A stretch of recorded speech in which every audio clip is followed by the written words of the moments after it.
comment se lever avec force pour les autres. Comment on peut se lever avec force pour les autres? Et on va aller ensemble dans le psaume au chapitre 105 et au verset 7. Psaume chapitre 105, verset 7. Où il est dit, c'est lui l'Éternel, notre Dieu. Ses jugements s'exercent sur toute la terre.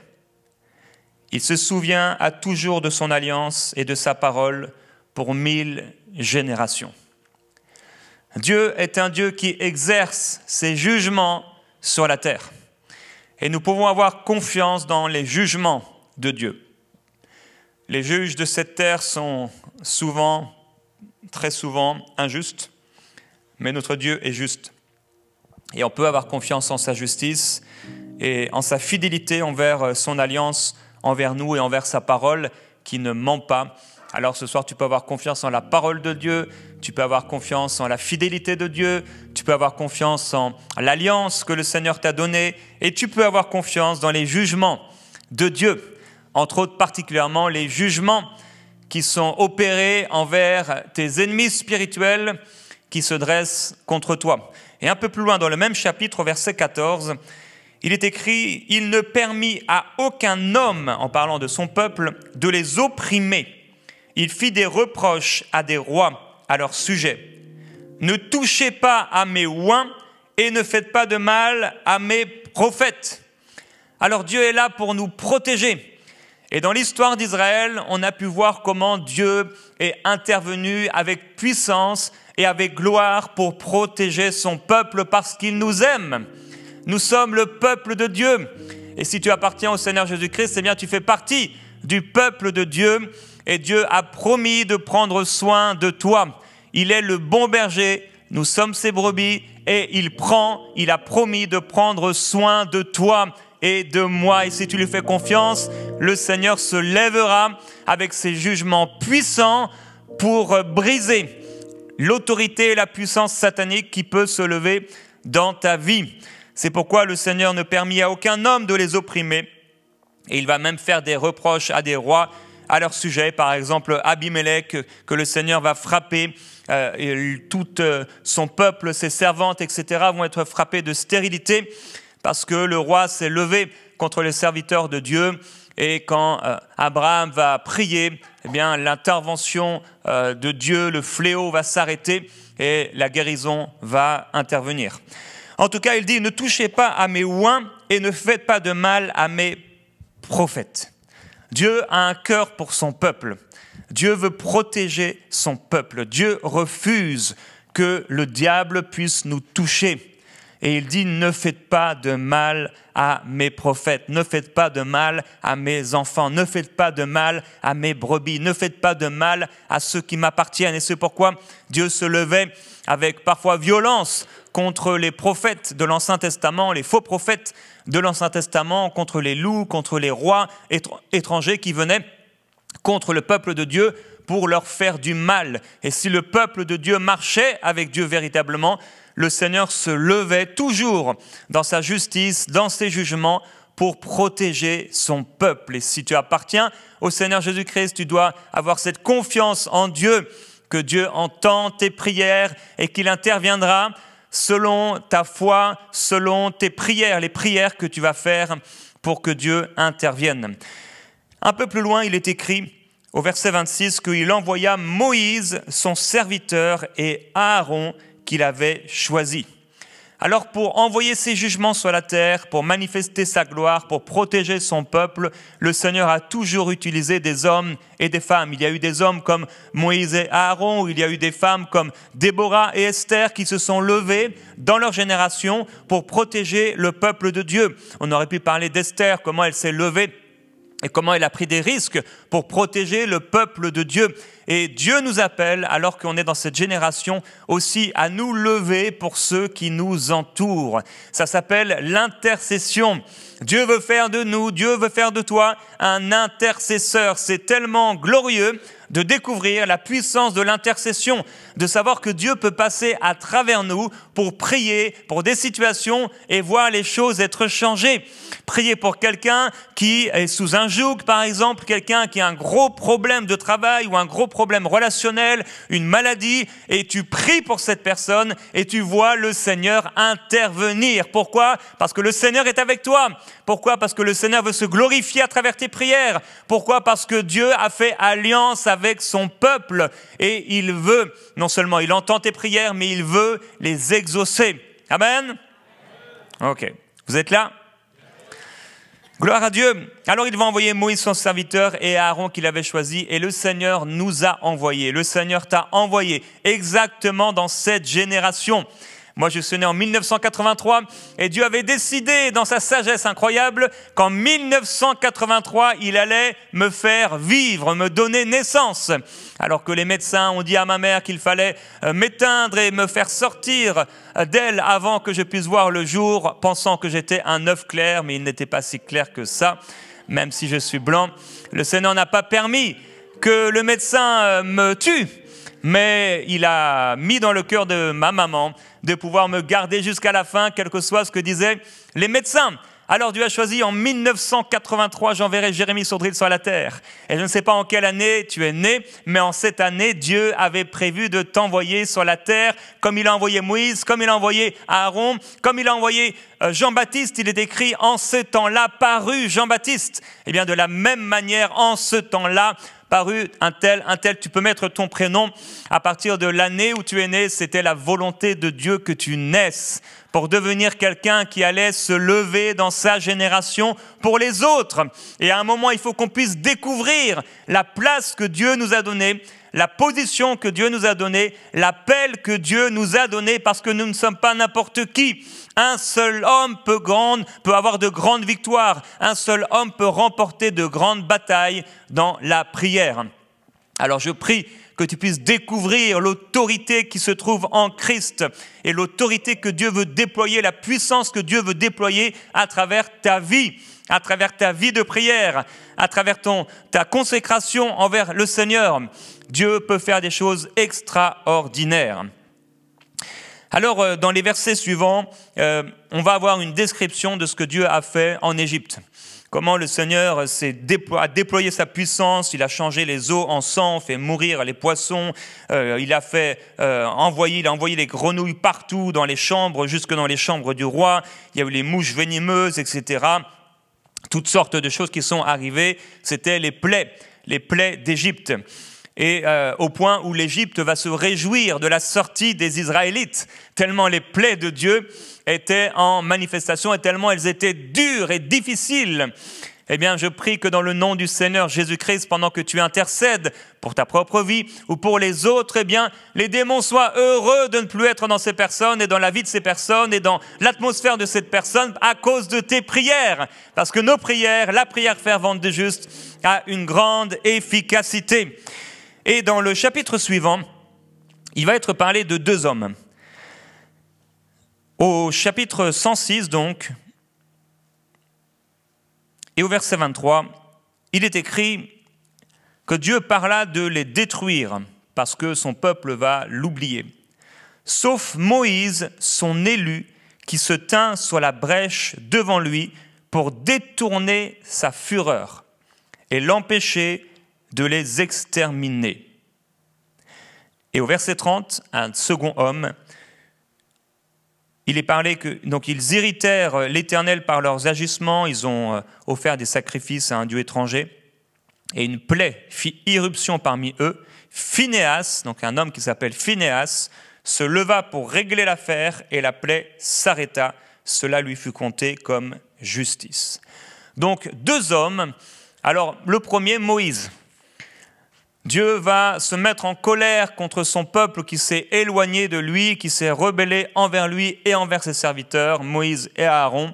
Mais Moïse va intercéder. Il est l'élu de Dieu, il va se tenir à la brèche pour détourner la fureur de Dieu et l'empêcher de les exterminer. Et cela, on peut aller ensemble dans Nombre chapitre 14, où je vais lire le passage pour vous, pour parler de cet épisode qui nous est rappelé ici dans le psaume que nous avons lu, Nombre chapitre 14. C'est donc, vous vous souvenez, l'histoire de ces 10 espions qui vont aller découvrir le pays promis. Et on sait que la plupart d'entre eux, c'est-à-dire 8, vont venir avec un discours et une conclusion extrêmement négative, au point où le peuple va, en conclusion de cette déclaration défaitiste, décourageante, vont avoir le désir de revenir en arrière et ils vont murmurer contre Moïse et Aaron. En réalité, ils vont murmurer contre Dieu et ils vont avoir la folie de se dire « Donnons-nous un chef et retournons en Égypte ». Et là, le Seigneur va dire, alors que toute la communauté parlait de lapider Moïse et Aaron, mais vous vous souvenez, Dieu dit « Ne touchez pas à mes oints, ne faites pas du mal à mes prophètes ». L'Éternel dit à Moïse, « Jusqu'à quand ce peuple m'outragera-t-il? Jusqu'à quand ne croira-t-il pas en moi malgré tous les signes que j'ai opérés au milieu de lui ?» Nombre 14, 11. « Je le frapperai par la peste et je le déposséderai, mais je ferai de toi une nation plus grande et plus puissante que lui. » Et là, il va avoir plusieurs versets, on ne va pas les lire, mais peut-être le premier verset. « Moïse dit à l'Éternel, les Égyptiens l'apprendront, eux du milieu desquels tu as fait monter ce peuple par ta force. Et ils le diront aux habitants de ce pays. Ils ont appris que toi, l'Éternel, tu es au milieu de ce peuple, que tu apparais face à face, toi, l'Éternel, que ta nuée se tient sur eux, que tu marches devant eux le jour dans une colonne de nuée, la nuit dans une colonne de feu. » Et en fait, Moïse va commencer à expliquer quelque part à Dieu que s'il détruit son peuple, cela sera un mauvais témoignage, un contre-témoignage de la puissance de Dieu, parce qu'en détruisant son peuple, eh bien, il va détruire aussi la beauté, la puissance de son nom qui devait normalement les protéger. Et il va dire au verset 19, « Pardonne, je t'en prie, la faute de ce peuple selon la grandeur de ta bonté, comme tu as pardonné à ce peuple depuis l'Égypte jusqu'ici. » Et verset 20, « Et l'Éternel dit, je pardonne comme tu l'as dit. » Waouh! Extraordinaire intercession de Moïse. Comment un homme, un seul homme, va oser se présenter devant Dieu qui a déjà décrété quelque chose, et cet homme va intercéder, aller au-delà, espérer que Dieu change d'avis, que Dieu regrette ce qu'il a prévu de faire, et il va commencer à prier une simple prière, mais une prière du cœur, en essayant de venir avec des arguments dans la prière et de faire changer d'avis le Seigneur. Et on voit comment l'intimité qu'ils avaient, Moïse et le Seigneur, pour avoir cette discussion et cette réponse de Dieu qui fléchit son cœur par rapport à cette demande. Oui, il y aura une conséquence et des conséquences. Les conséquences ne seront pas enlevées, mais il y aura un pardon. Et c'est extraordinaire de voir comment le Seigneur peut se laisser fléchir par notre prière. À un autre moment, je ne sais pas si vous vous souvenez de cet homme qui s'appelle Ézéchias, le prophète va lui annoncer que pour lui c'est la fin. Mais il se met à prier. Et là, il commence à pleurer et à prier. « Seigneur, s'il te plaît, je veux encore vivre. » Et le prophète n'a pas encore eu le temps de sortir très loin de lui. Et Dieu parle au prophète et lui dit « je vais lui ajouter 15 ans ». Alors ce soir, j'aimerais t'encourager en te disant que tu peux fléchir le cœur de Dieu. En réalité, il y a des choses que Dieu peut dire, mais il a décidé que ce verdict, cette chose qui paraît être arrêtée, signée d'avance, n'était pas forcément sa volonté première. Et puisque ce n'est pas sa volonté première, comme ce n'était pas sa volonté première de ne pas pardonner, mais sa volonté était de pardonner, s'il trouve quelqu'un qui arrive à avoir son cœur, le Seigneur va se faire une joie immense de pouvoir répondre. Alors quand nous prions selon la volonté de Dieu par rapport à une situation pour quelqu'un ou pour nous-mêmes, nous pouvons être assurés que Dieu est avec nous. On peut avoir l'impression parfois que Dieu ne fait rien dans cette situation, tout comme les disciples étaient paniqués dans la barque, commençant à voilà, reproché au Seigneur Jésus-Christ de dormir, mais s'ils avaient su que la volonté du Seigneur n'était certainement pas qu'il meure noyé, mais que le Seigneur Jésus-Christ était en train de leur apprendre une leçon, ils auraient eu une réaction différente. Alors bien sûr, c'est facile à dire, qu'aurions-nous fait à leur place? Il y a des situations, des tempêtes dans notre vie où on agit comme eux, mais on doit comprendre que Dieu n'est pas là pour qu'on meure, Dieu n'est pas là pour que cette personne meure, mais Dieu est là pour nous entendre prier et qu'on puisse parfois intercéder, ça veut dire plaider en faveur d'une personne ou d'une situation pour que le Seigneur puisse étendre sa main. Et nous pouvons réaliser dans les Écritures comment le Seigneur Jésus lui-même, lorsqu'il priait, avait parfois cela donne l'impression qu'il expliquait à Dieu pourquoi il devait répondre à sa prière. Alors, mon frère, ma sœur, parfois, il faut savoir expliquer pourquoi Dieu doit répondre à ta prière. Pourquoi cette personne doit être guérie? Pourquoi cette personne doit être relevée? Eh bien, tu peux expliquer à Dieu, même s'il connaît déjà tout à l'avance. Mais c'est le but de la prière, l'intercession, où tu te lèves. Là, c'est pas contre l'ennemi ou c'est pas envers la personne, mais c'est face à Dieu. Tu te présentes devant Dieu. Et merci au Seigneur Jésus-Christ qui nous a ouvert un chemin, un libre accès auprès du trône de la grâce pour obtenir miséricorde. Et on a cet encouragement dans la parole de pouvoir nous approcher avec assurance, avec joie, avec audace, avec hardiesse auprès du trône de la grâce pour obtenir miséricorde. Alors tu peux te lever dans la prière pour quelqu'un par rapport à une situation devant Dieu et te présenter sans condamnation, sans peur d'être jugé, mais tu peux te présenter comme Moïse s'est présenté devant le Seigneur et plaider en faveur de cette personne, que Dieu puisse changer la situation, que Dieu puisse changer le cœur de cette personne, que Dieu puisse pardonner à cette personne qui est rebelle envers son amour, envers son autorité, envers sa parole. Et tu ne peux imaginer ce que Dieu est capable de faire. Et c'est encourageant ici parce que Moïse a prié une fois. Alors c'est vrai, il y a des prières, tout comme lorsque Pierre était en prison et l'Église ne cessait de prier encore et encore. Mais il y a aussi des prières que nous ne faisons qu'une fois. Ézéchias a prié une seule fois et Dieu a changé un verdict qui paraissait être scellé par son esprit. Et pourtant, une seule prière. Et c'est parfois pour nous montrer que, en fait, Dieu voulait exactement que nous puissions prier cela. Et c'est pourquoi il cherche des intercesseurs. Et il a dit que sa maison serait une maison de prière. Dieu veut agir sur la terre, mais quelqu'un a dit qu'on dirait que Dieu ne pourrait agir à part si un homme élève sa voix dans la prière. Alors Dieu s'attend à ce que tu pries. Dieu désire que tu puisses prier par rapport aux situations de ton entourage, de ton atmosphère, pour les gens que tu aimes, pour voir ces situations être changées. Et parfois, eh bien, on n'a pas l'audace nécessaire, on n'a pas la foi nécessaire, on ne prend pas la situation à cœur et on ne va pas prier pour la situation.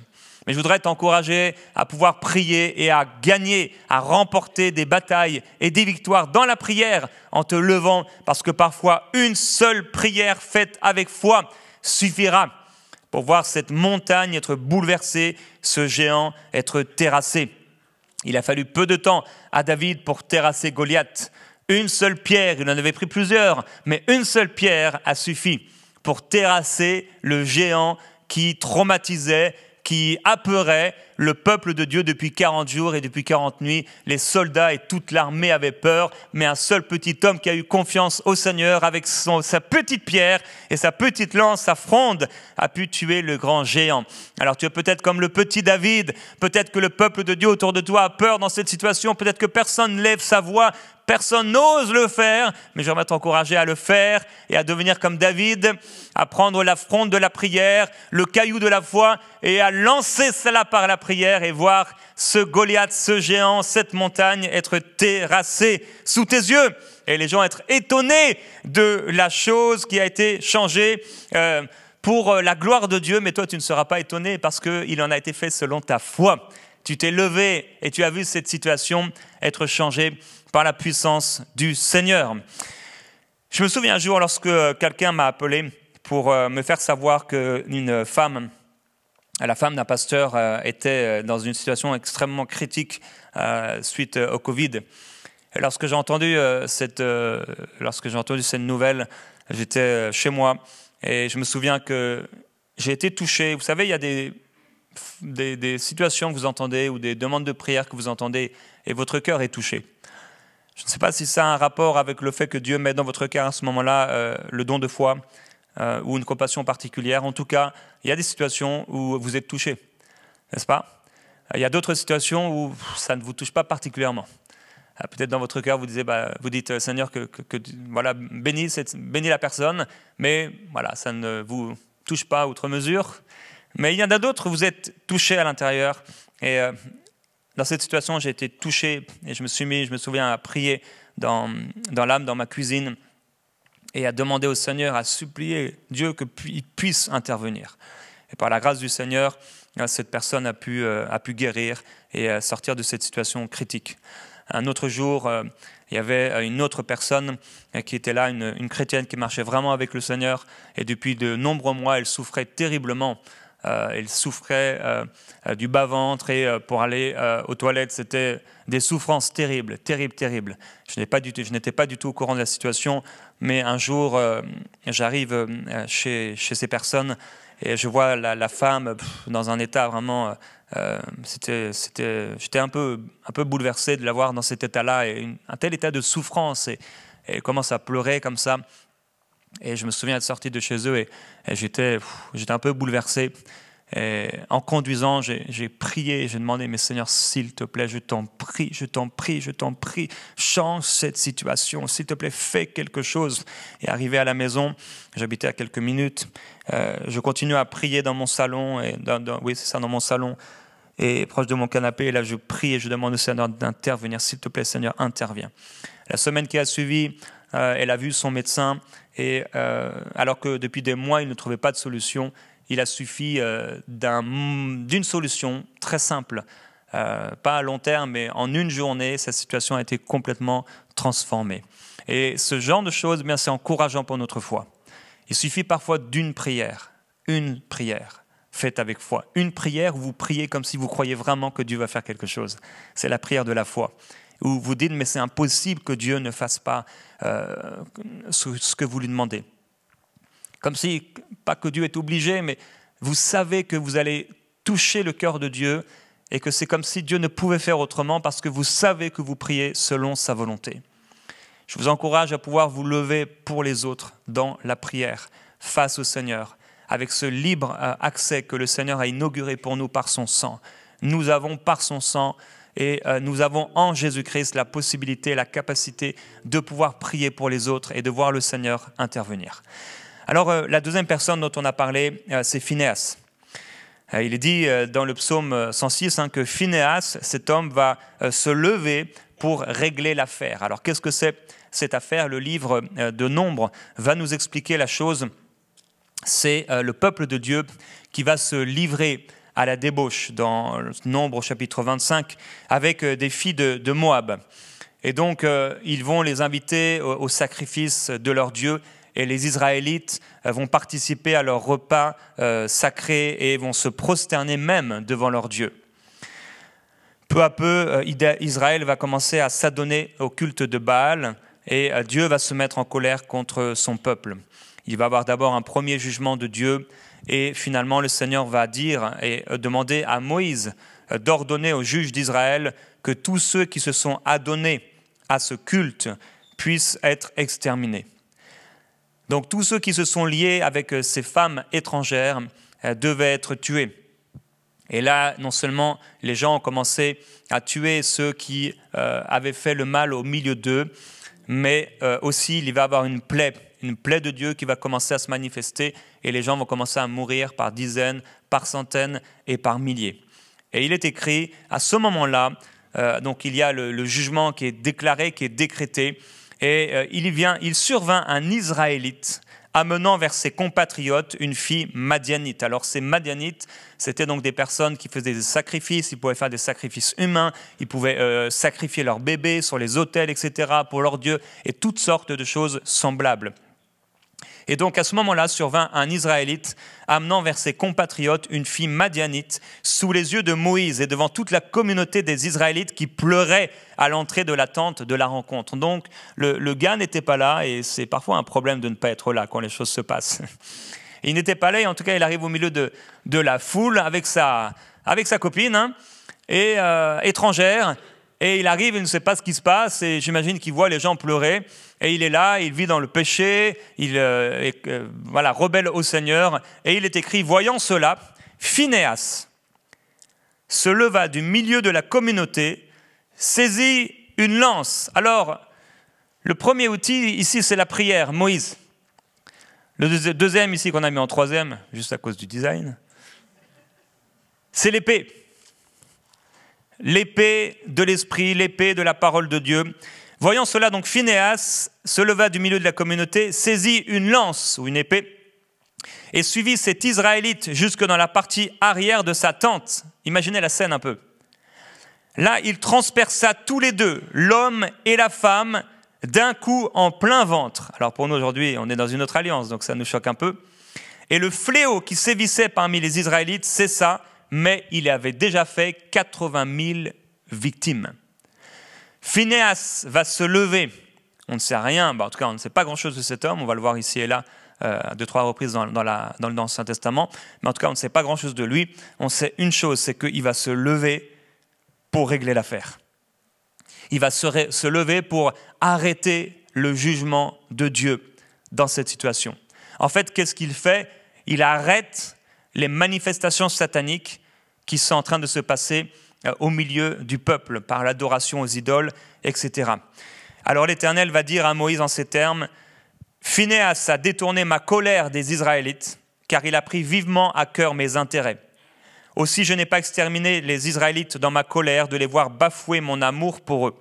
C'est pourquoi déclare-lui que je conclus avec lui une alliance de paix. Cette alliance lui garantira à lui et à ses descendants le sacerdoce à perpétuité, parce qu'il a pris vivement à cœur les intérêts de son Dieu, ou qu'il a été zélé, et qu'il a accompli un acte expiatoire pour les Israélites. » Alors, Moïse, lui, va se lever et il est face à Dieu et il prie pour que le jugement soit écarté et que le pardon soit accordé. Phinéas, lui, il n'est pas là face à Dieu, mais il est là face au diable. Il y a quelque chose de satanique qui est en train de se passer et cet homme qui va être là avec cette femme, c'est une image de Satan, des œuvres sataniques.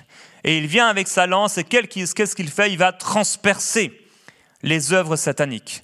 Alors dans la prière, comment on peut se lever pour les autres? Il y a la première dimension où on s'adresse à Dieu pour les autres, mais il y a aussi la deuxième dimension où, poussé par l'Esprit, par la parole de Dieu également, on va combattre l'ennemi.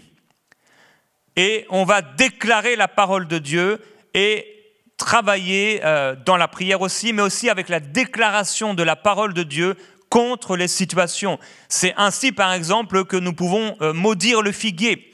C'est ainsi que nous pouvons ordonner à la montagne de quitter et d'aller se jeter dans la mer. C'est ainsi que nous pouvons ordonner à la tempête de se calmer. Donc toutes les stratégies sataniques qui sont mises en place dans la vie de cette personne ou dans ta propre vie, tu te lèves avec l'épée de la parole de Dieu pour transpercer les choses et pour briser la puissance de l'ennemi.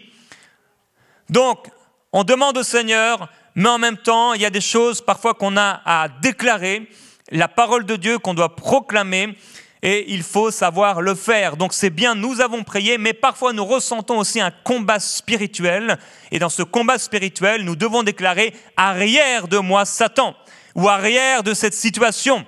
ou que l'Éternel te réprime au nom de Jésus-Christ. Alors nous ne sommes pas là en train de chasser bêtement les démons que nous pouvons imaginer, mais parfois nous sommes poussés par l'Esprit et nous sentons ce combat, cette pression intérieure de prendre autorité dans cette situation. Parfois, vous savez, on peut prier par exemple pour nos enfants ou pour notre enfant, et on peut prier encore, mais il y a des fois où la prière ne suffit pas. Parce que la prière doit être associée aussi avec un acte de foi, et parfois il faut simplement proclamer la parole de Dieu. Vous vous souvenez que dans le désert, quand Jésus a été tenté, il n'a pas prié. Il avait déjà prié pendant 40 jours et 40 nuits. Mais il a déclaré la parole de Dieu. Et la parole de Dieu est une épée. Elle est plus tranchante qu'aucune épée à double tranchant. Donc mon frère, ma sœur, pour te lever pour les autres, prends la parole de Dieu et déclare-la. Quelqu'un a un problème dans ses finances, eh bien tu proclames la parole de Dieu. Tu déclares que mon Père céleste prendra soin de lui. Alors au nom du Seigneur Jésus-Christ, que le dévoreur qui vient pour dévorer cesse dans sa vie maintenant. Dans le nom de Jésus-Christ, et je proclame cela. Et tu déclares la parole de Dieu, parce que Dieu est derrière sa parole pour l'accomplir. Amen. Et la troisième personne dont j'aimerais parler et terminer avec cela, c'est David. Et ici, David, lui, va se lever, mais d'une manière différente. Dans 2 Samuel, au chapitre 9. Et c'est un événement de la vie de David, où il y a un homme qui s'appelle Méphibosheth. Vous connaissez cet homme? Vous le connaissez à travers les Écritures, en tout cas. Méphibosheth, c'était le fils de Jonathan. Et Jonathan était le fils de Saül. Et Saül était l'ennemi de David. Et donc, Jonathan va mourir, le même jour d'ailleurs que son père. Et lorsque Jonathan va mourir, la nourrice qui avait donc en charge l'enfant de Jonathan, le fils de Jonathan, Méphibosheth, va en fait courir. Et quand elle court, eh bien, elle va faire tomber cet enfant. Et malheureusement, c'est une malédiction en fait qui va être donnée, qui avait été apportée. Cet enfant va devenir boiteux. Et à ce moment-là, donc, on sait que dans cette génération et dans cette alliance particulière, ceux qui étaient boiteux, perclus des pieds, etc., ils n'avaient pas la possibilité et la grâce de pouvoir déjà servir Dieu. Et ils étaient quelque part un peu rejetés et méprisés par le peuple. Et donc, un jour, le roi David se lève et il a une pensée, une inspiration, mais il dit, mais j'aimerais vraiment bénir la famille de Jonathan. J'aimerais user de bienveillance envers Jonathan. Et il va demander à son serviteur, mais il n'y a pas quelqu'un qui reste de la famille de Jonathan pour que je puisse le bénir. Parce que David aimait énormément Jonathan. C'était une affection très particulière et une amitié très particulière qu'ils avaient ensemble. Et donc David a voulu honorer son ami mort en honorant quelqu'un qui restait de sa famille. Et alors, il y avait un serviteur de la maison de Saül, en fait, qui s'appelait Tsiba. Et on va l'appeler, David va le faire appeler, il va dire, oui, il reste quelqu'un, il s'appelle Méphibosheth. La situation est que Jonathan donc, est mort, il avait un serviteur qui s'appelait Tsiba. Et Tsiba va récupérer tous les biens de son maître. Donc, il ne va pas laisser le fils de Jonathan récupérer ce qui était normalement son héritage, mais certainement du fait qu'il soit boiteux, etc., rejeté, il va tout récupérer. Donc il va devenir finalement quelqu'un d'important, avec des serviteurs qui vont le servir, etc., etc., mais pas par héritage, simplement quelque part un peu par vol. Et donc il est écrit que Méphibosheth va venir auprès de David, tomber la face contre terre et va se prosterner. David dit « Méphibosheth ». Il répondit « Voici ton serviteur » de Samuel 9, verset 7. David lui dit « Sois sans crainte, pour sûr, je vais user de bienveillance envers toi, à cause de ton père Jonathan. Je te rendrai toutes les terres de ton père Saül, et tu mangeras toujours à ma table. » Il se prosterna et dit « Mais qu'est-ce ton serviteur pour que tu te tournes vers un chien mort tel que moi ?» Imaginez la façon dont il se voyait. Le roi appela Tsiba, serviteur de Saül, et lui dit « Je donne au fils de ton seigneur tout ce qui appartenait à Saül et à toute sa famille. Tu cultiveras le sol pour lui, toi, tes fils, tes serviteurs, et tu rentreras à la récolte, afin que le fils de ton seigneur ait du pain à manger. Et Méphibosheth, fils de ton seigneur, donc il rappelle sa relation avec son seigneur, qui est mort depuis, il mangera en permanence à ma table. Or, Tsiba avait 15 fils et 20 serviteurs. Tsiba dit au roi, ton serviteur fera tout ce que le roi, mon seigneur, ordonne à son serviteur, bien sûr, parce que quelqu'un qui ne voulait pas obéir à cette époque-là, on lui tranchait la tête. David avait dit, Méphibosheth mangera à ma table comme l'un des fils du roi. Méphibosheth avait un jeune fils nommé Mika, et tous ceux qui demeuraient dans la maison de Tsiba étaient serviteurs de Méphibosheth. Il habitait à Jérusalem car il mangeait en permanence à la table du roi. Il était boiteux des 2 pieds, point. Donc la conclusion même de ce chapitre est un peu drôle, en nous faisant à nouveau réaliser qu'il ne méritait pas quelque part cet héritage et cette bénédiction, cette bienveillance que lui a apporté David.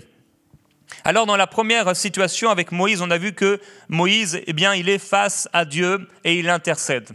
Dans la deuxième situation, Phinehas, lui, il va contrer les plans sataniques, il se lève pour régler l'affaire, il prend autorité avec l'épée, et qui est bien sûr une image de l'épée de l'esprit qui est la parole de Dieu.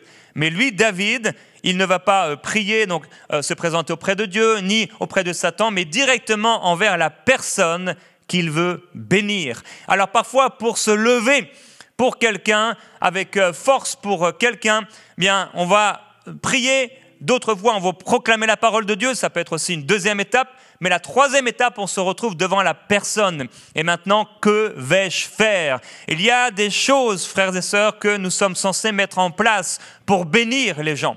Peut-être ils ne le méritent pas, mais nous sommes appelés à marcher dans l'amour. Nous sommes appelés à faire la différence. Nous sommes appelés à triompher du mal par le bien. Peut-être que cette personne ne le mérite pas.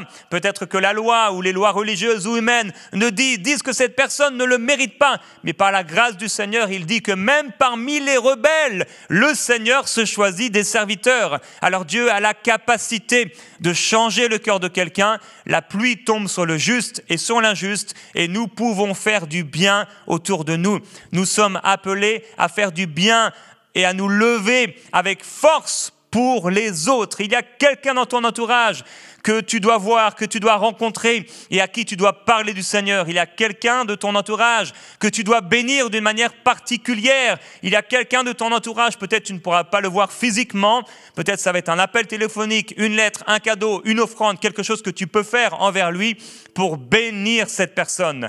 Alors je veux t'encourager à pouvoir te lever et être ce médiateur en faveur des autres. Chacun a été un médiateur en faveur des autres. Moïse a détourné la colère divine.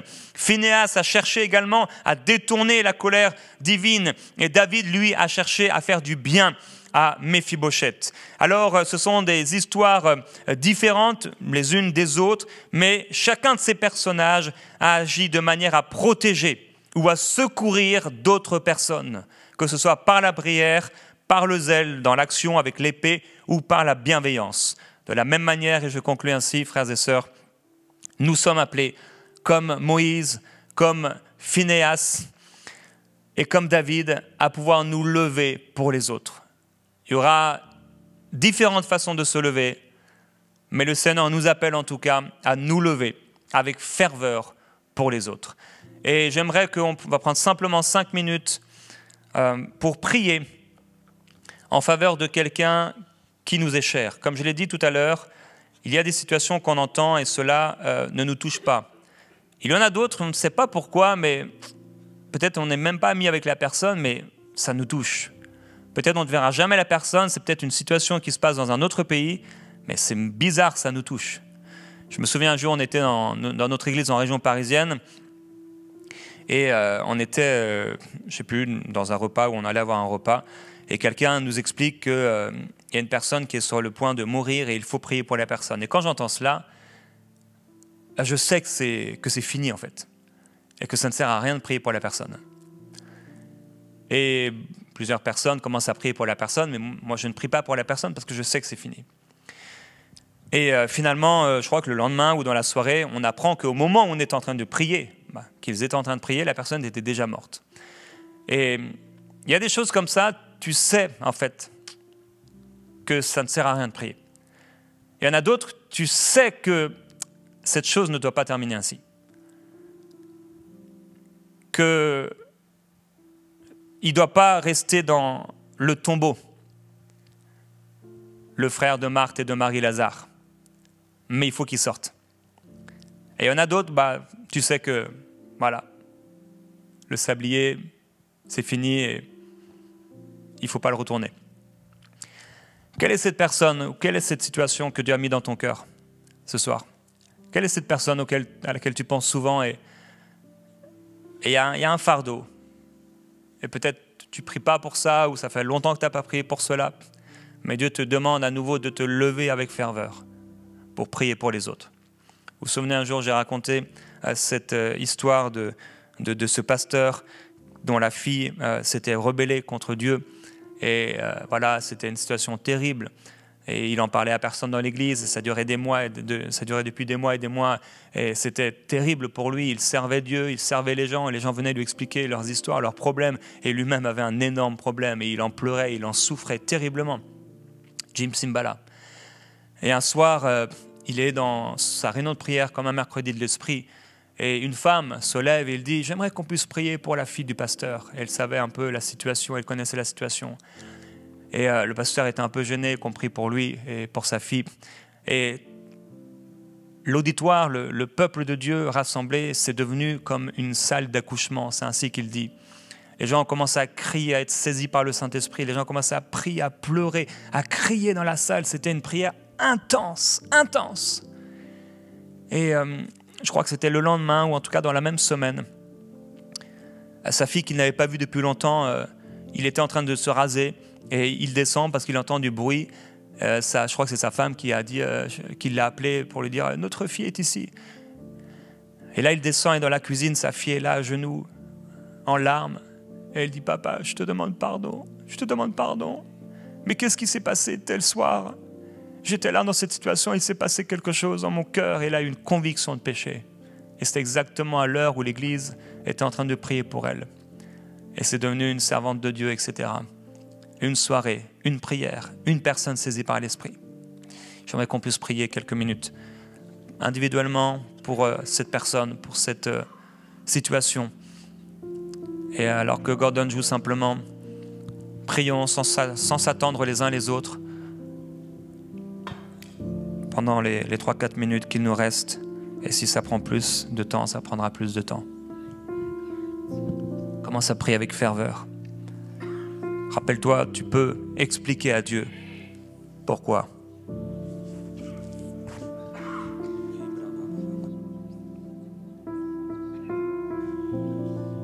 Et tu peux le faire à haute voix.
Rappelle-toi en priant qu'il suffit d'une prière faite avec foi.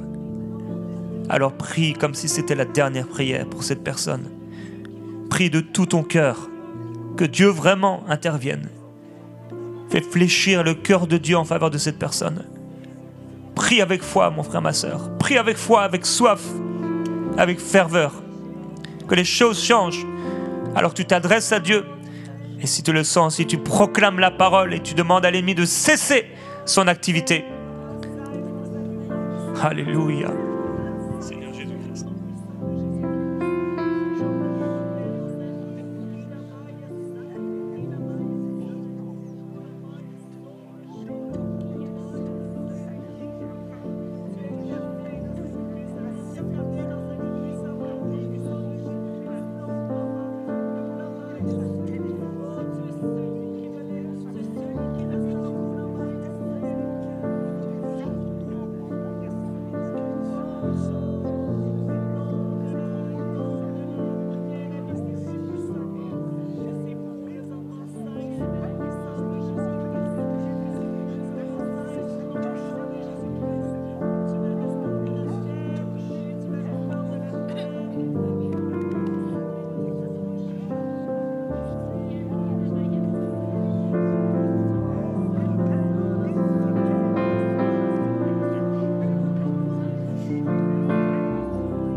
parfois quand tu as prié, tu as dit tout ce que tu avais dit à dire, mais tu ne sais plus exactement qu'est-ce qu'il faut demander, eh bien tu pries en langue. Et l'Esprit, par des soupirs inexprimables parfois, va prier à travers toi. Tu pries en langue avec foi. Tu pries en langue avec foi. Et tu suis le mouvement de l'Esprit dans ta prière en langue.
Siki bripa mama bropeli sike brababa bole eliti bramama ibrepeli soko brodorodoyo ikri bibi broso mai brepeli yakolo way andana delia isobri bibi belina bropeli seca la mai brepelio ibrepal lo sodomati gridelo il bropeli sotto brepa mamaye. Oh, nous refusons que l'ennemi gagne dans cette situation. Nous refusons que le plan satanique puisse s'effectuer. Mais nous déclarons au nom du Seigneur Jésus-Christ, Satan, tu ne pourras réussir. Satan, tu te pourras vaincre. Mais notre Dieu est plus puissant et plus fort qu'aucun esprit mauvais. Il n'y a aucune comparaison. Merveilleux Jésus-Christ, établis ta puissance, manifeste ta puissance, que ta volonté s'accomplisse dans cette situation, comme elle est faite au ciel. Ô Père, que ton règne se manifeste. Nous appelons ton règne, le règne de Dieu, le règne de Dieu à se manifester, le règne et la gloire de Dieu à se manifester. Et Père, nous te demandons en cette semaine, en cette soirée, viens intervenir, comme tu l'as fait pour Ézéchias, une seule prière, comme tu l'as fait pour Moïse, une seule prière faite avec foi, et les choses ont changé. Alors au nom du Seigneur Jésus-Christ, nous déclarons que ce Goliath tombe à terre. Nous lui coupons la tête au nom du Seigneur Jésus-Christ, ni par force ni par puissance humaine, mais par le Saint-Esprit. Nous proclamons l'héritage des enfants de Dieu. Nous sommes plus que vainqueurs par celui qui nous a aimés. La prière fervente du juste a une grande efficacité. Alors nous prions, nous prions, nous prions, et les choses changent. Nous prions et l'ennemi est terrassé. Isplida babro, et les kilbre mighty propay, et crusto my brepement, bratolo way. Oui, prie mon frère, ma soeur, prie avec ferveur, prie avec ferveur. Le Seigneur attend des intercesseurs. Ton intercession peut tout changer, peut tout changer. Il s'oublie bababa, oui. Il est bien pour ma bababo, si qu'elle est bien.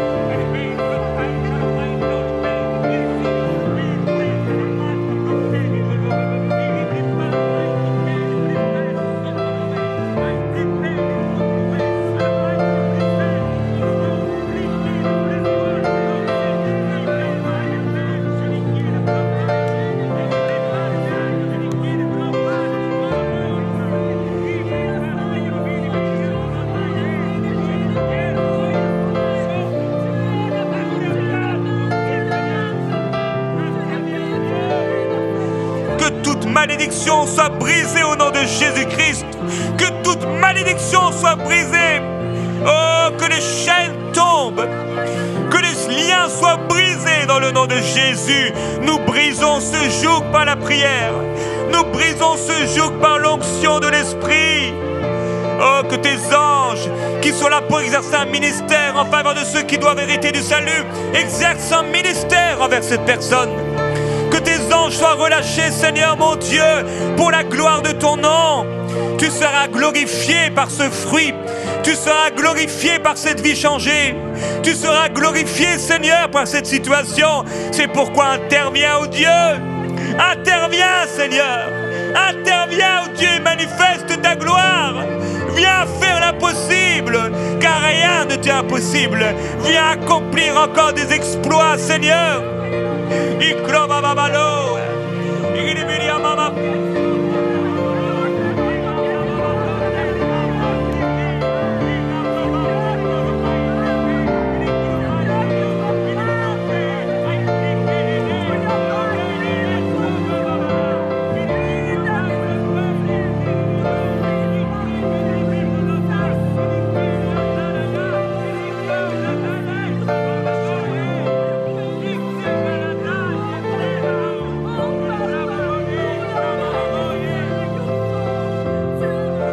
Oh Seigneur, nous relevons la tête de cette personne.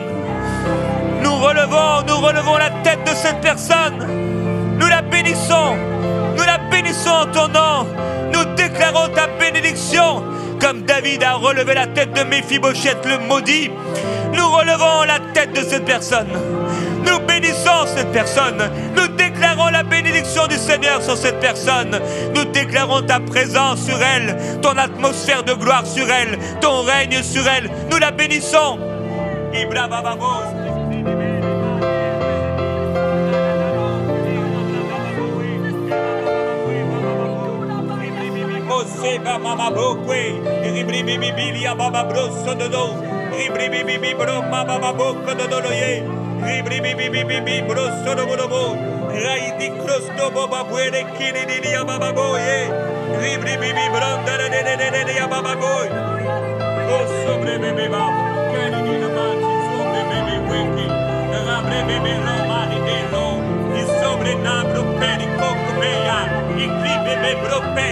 Oh, car il n'y a rien d'impossible à Dieu. Il n'y a rien d'impossible à Dieu. Il n'y a rien d'impossible à Dieu.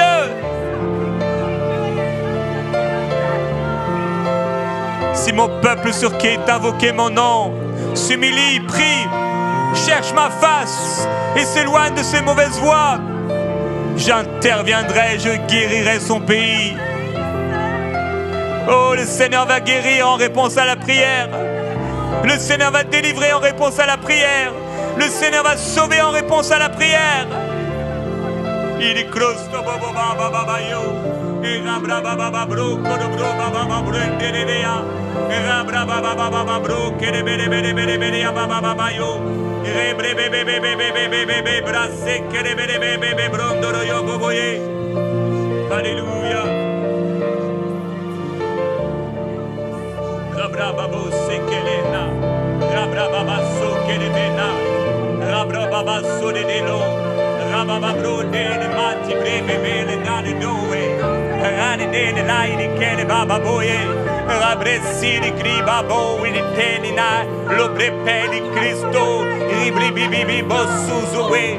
Ribri bebe.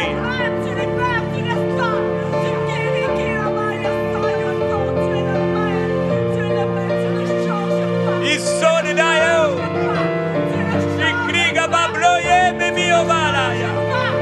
Il crumi bibrupini andiri crocco babayale le velo. Il membri bini crecca andiri bini bimbai brobayala yasseni di andaye. Il crico belli di loma bini di adolo yo. Il bei da babalobri di amama seni di lowe. Rabra belli de lobane cobele di lo. Li sobribili saraba. Li sobribili di bini dobre bababoni di lo be mai secche de doya. Rabre bebe boria baba yo secche de bendara dolo yo. Re de be braba baba bro be de crostoro boria baba boya.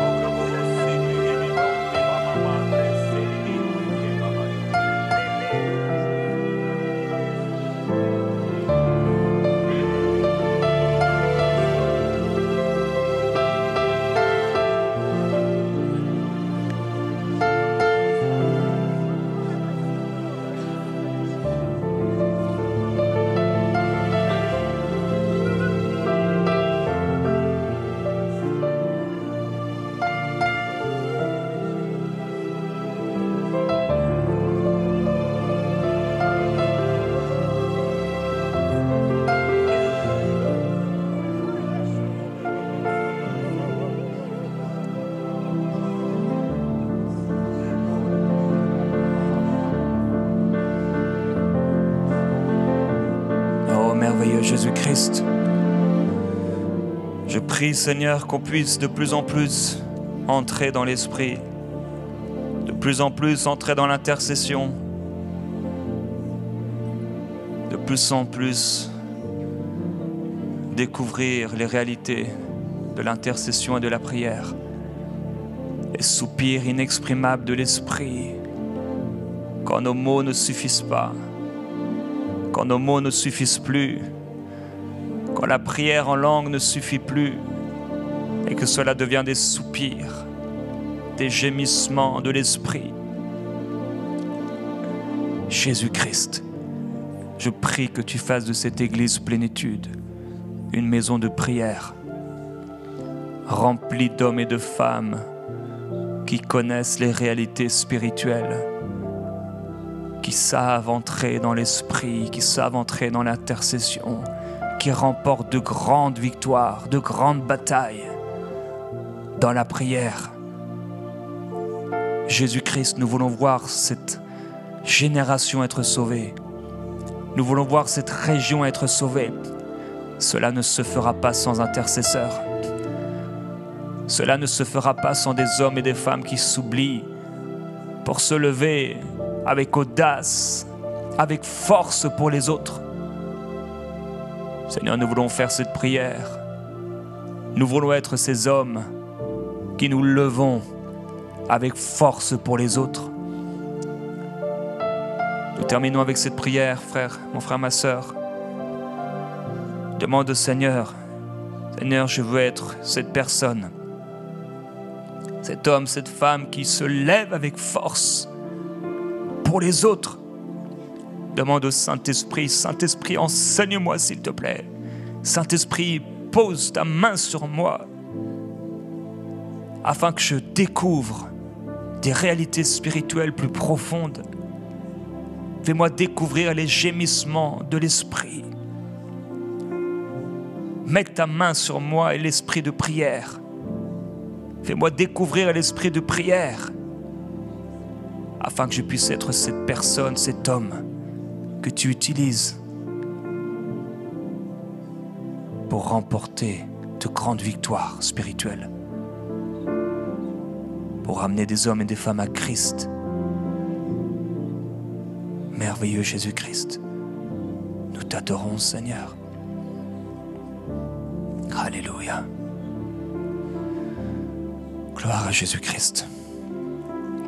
On va avancer de gloire en gloire avec des réunions de plus en plus profondes dans l'esprit. Alors utilisons ces trois choses, la prière, l'épée de l'esprit, qui est la parole de Dieu. Mais ensuite posons la couronne sur ces personnes. Et alors que nous prions, parfois le Seigneur nous appellera à poser des actes spéciaux pour ceux envers qui nous prions. Les honorer, les bénir, leur envoyer un audio par exemple sur WhatsApp et vous les bénissez. Voilà, je pensais à toi et je prie pour toi et j'ai prié pour toi.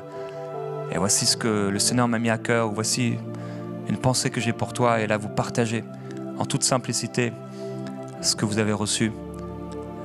Ça peut être aussi des cadeaux, des choses que vous faites pour bénir ces personnes. Mettons la couronne sur ces personnes. Alors en tout cas, bonne soirée à tous. C'était super de pouvoir être ensemble ce soir et pouvoir adorer le Seigneur, entendre sa parole et prier ensemble.